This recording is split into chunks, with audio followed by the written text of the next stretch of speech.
नमस्कार साथियों, मैं पंडित दिनेश कुमार दुबे शास्त्रीय अनुभूत चैनल के माध्यम से।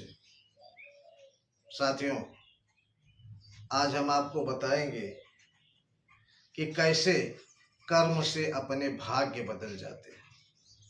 हम अच्छा कर्म करेंगे तो हमारे जीवन में अच्छा होगा, हम खराब कर्म करेंगे तो हमारे जीवन में बुरा होगा। इसी पर आधारित है आज की कहानी।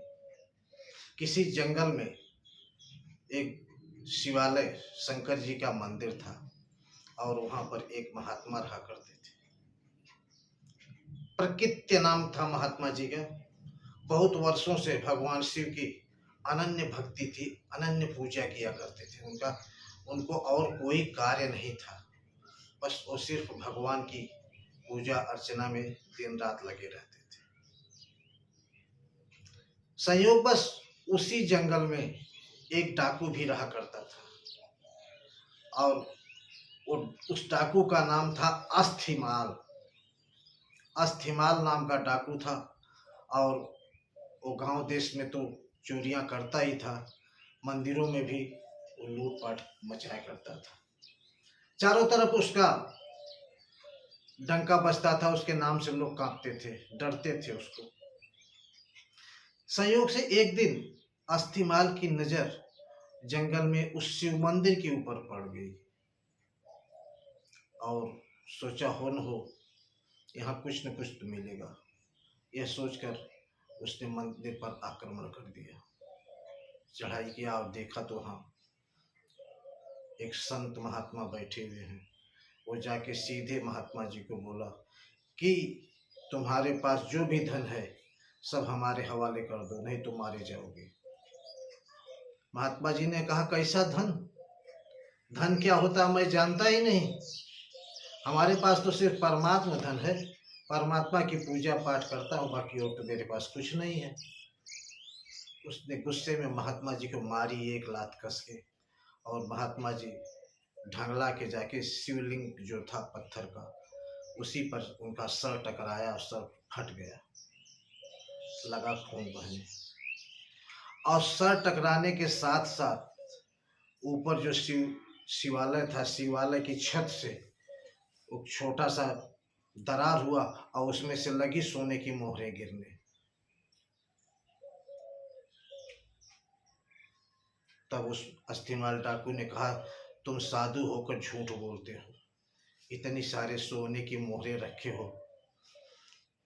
महात्मा जी ने कहा, भाई हमको पता नहीं ये मोहरें कहाँ से आई, ये हमारी नहीं है, हम इनके बारे में कुछ जानते नहीं। बोले सच सच बताओ, नहीं तो तुमको मार डालूंगा। तब कर्म स्वर में आर्त होकर भगवान शिव को पुकारा कि प्रभु ये क्या चक्कर है, मैं तो आजीवन आपका दास, आपकी ही पूजा करता रहा, ये कहाँ से आ गई ये सोने की मोहरें, सभी सब चीजें। भगवान शिव तत्क्षण प्रकट हो गए। बोले महात्मन, मैं तुमको इस जन्म के पीछे की तरफ ले चलता हूँ जहाँ से ये कहानी शुरू हुई है। ये जो डाकू है अस्थिमाल, ये पिछले जन्म में एक बहुत ही उच्च कोटि का पंडित था और पूजा पाठ, नित्य कर्म, भगवान की सेवा इत्यादि किया करता था। एक दिन ये प्रदोष व्रत उपवास रखा था और दिन भर पूजा पाठ करने के बाद जब इसको प्यास लगी तो तालाब में पानी पीने के लिए गया और संयोग बस वहाँ एक गाय का बछड़ा भी पानी पीने आया था और इसने कोहनी मार के उस बछड़े को वहां से भगा दिया और खुद पानी पीकर चला आया। और तुम पंडित जी उसी तालाब में मछलियां मारा करते थे।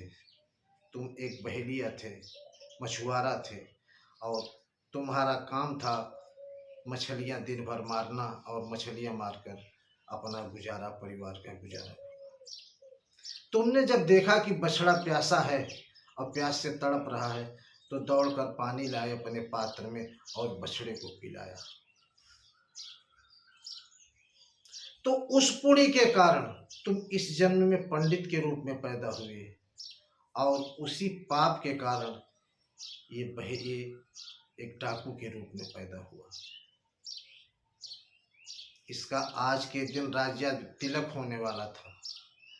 अगर ये चोरी चमारी नहीं करता, अगर पूजा पाठ करता होता, अच्छे कर्म किया होता, तो आज ये राजा बन जाता था। आज इसके लिए ऐसा योग था, लेकिन अपने कर्मों के कारण छोटी सी सोने की मोहरे पाकर वहीं स्थगित हो गया।